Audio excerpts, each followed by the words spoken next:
Hei pawb, Celyn sy'n yma, gobeithio bod chi gyd yn iawn. Croeso nôl i'r sianel. Yma ar Label Deg, da ni'n siarad am bob dim sydd yn ymwneud â gofal croen, colur, y trends gwallt, diweddara. Ond, at fyd ffasiwn fydda i'n mynd heddi yma, gan gobeithio steilio outfit cyfforddus i fod yn un ffasiynol ac yn un smart. Felly, comfort is key. Oherwydd waith ni fod yn onest. Oes na rhywbeth gwaith na jeans sy'n rhydyn? Nag oes. Oes na rhywbeth gwaith na top sy'n rhy fach? Nag oes. Felly, dewch efo fi i weld sut dwi'n steilio outfit cyfforddus. Oce, digon o siarad, ymlaen â ni i'r outfit cynta. So, y vibe dwi wedi mynd am ydy'r vibe really ffasiynol ar y funud, sef yr joggers a'r hoodie. A wedyn, mae pobl yn adio fatha blazer, adio trainers really nice, bag bach du, and you're good to go. So dyna di'r vibe dwi'n mynd i fynd amdano fo heddi yma, oherwydd un, mae o yn gyfforddus. Dwi'm yn gwybod faint o weithiau dwi'n mynd i ddeud y gair yna yn y fideo yma.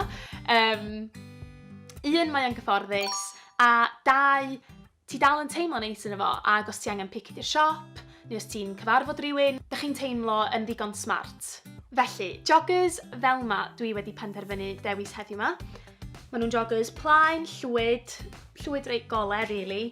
Mae gennyn nhw drawstring gwyn, elasticated waistband, elasticated. Maen nhw ar gael ym mhob un siop ar y funud. Mae hein digwydd bod o Primark, so ddim llawer mwy i ddeud am y joggers llwyd yma, felly ymlaen â ni i'r ail eitem. Mae hwn yn bodysuit o Zara. Dwi hefyd yn gwisgo un piws heddi yma. Dwi'n meddwl bod gen pawb hein yn bob un lliw, oherwydd maen nhw mor gyfforddus, ond maen nhw hefyd yn smart, so yn berffaith i'r outfit yma. Nes i bigo un glas i fyny, oherwydd dwi just yn lyfio y lliw yma ar y funud, a mae o'n bob man. Ond os dydy hwn ddim at ddant pawb, oherwydd mae'n gallu bod reit oer, nes i bigo hwn fyny. A mae hwn o Primark. Mae'n andros o feddwl, a mae'r lliw hefyd yn lyflu. Dwi'n licio fo oherwydd bod o reit uchel, a mae'n llawes hir, mae'n really cynnes, really soft, a hwn wedi tycio fewn i'r joggers. Cyfforddus. Dwi'm yn gwybod pa un i ddefnyddio. Wrach na i fynd am hwn. Okay. Anyway, ymlaen i'r trydydd eitem. Yr trydydd peth nes i bigo fyny oedd jumper llwyd eto. Mae'r jumper llwyd yma o Topshop. Nes i bigo fo fyny mewn size... hold on. Medium to large. Oherwydd dwi just wrth fy modd hefo dillad, baggy, cyfforddus. Hence pam dwi'n gwneud y fideo yma. Felly, rhan 2 i'r edrychiad yma ydy ychwanegu sgidiau, ychwanegu jacket efallai, a wrach bag bach. A wedyn, ydych chi'n barod i fynd i'r siop, i bicio di nôl... Be sydd ti'n gallu bicio di nôl?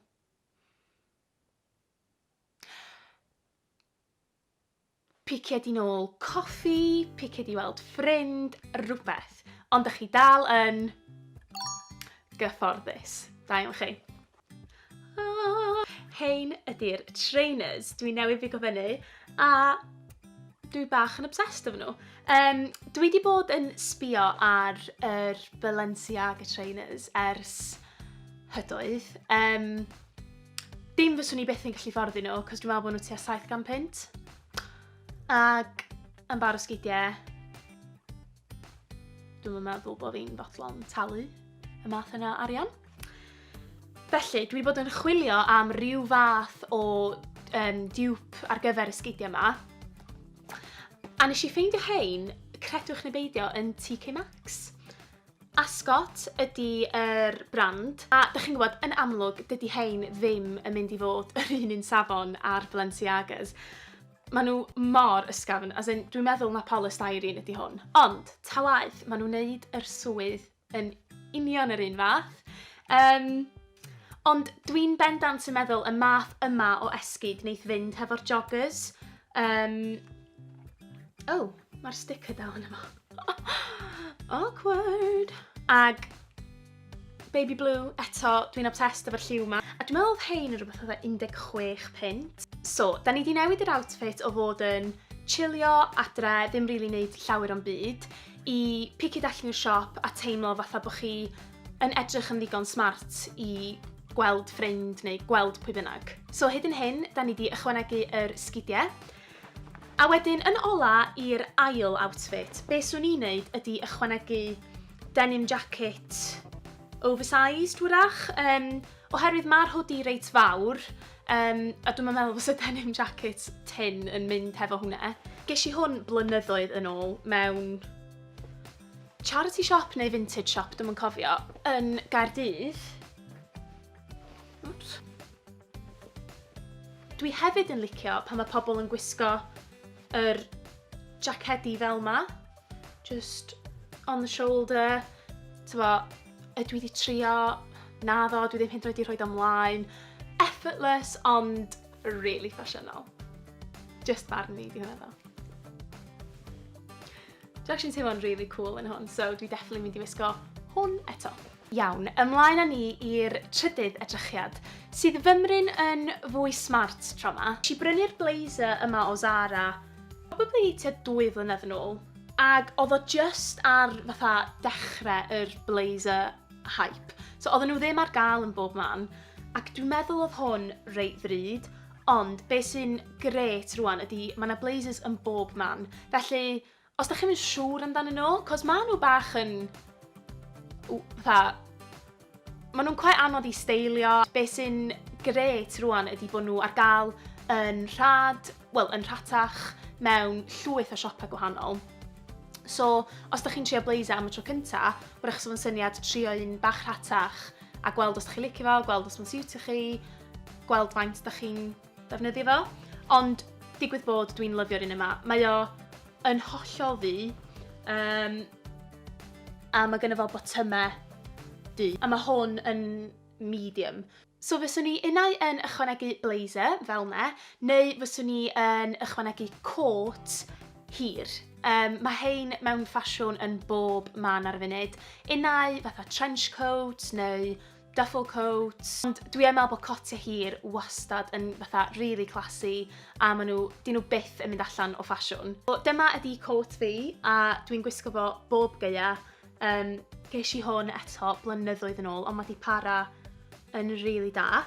Ag eto, yn union fel y blazer, mae o yn trawsnewid edrychiad, really casual, really simple, fewn i rhywbeth fwy ffasiynol, rhywbeth fwy smart. So, dwi wedi ychwanegu yr blazer, neu'r coat, neu'r jacket, be bynnag un dych chi licio fwyaf.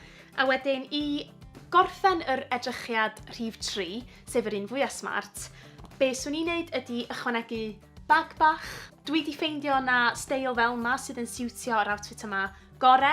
Mae o reit boxy ag mae gynno fo strap sydd yn gallu mynd dros yr ysgwydd fel hyn. Swn i wir yn gwerthfawrogi os ydych chi'n gadael sylwadau lawr yn y bocsys isod a deutha fi pa un dych chi licio ore. Diolch yn fawr iawn i chi am wylio yr fideo heddiw yma. Gobeithio bod chi wedi mwynhau, ac os ydych chi wedi, cofiwch hoffi yr fideo a thanysgrifio i'r sianel. A please, please, please gadewch eich sylwadau lawr yn y blwch isod, swn i wrth fy modd yn gwybod sut ydych chi'n steilio eich outfits cyfforddus chi. A na i weld chi gyd yn y fideo nesaf.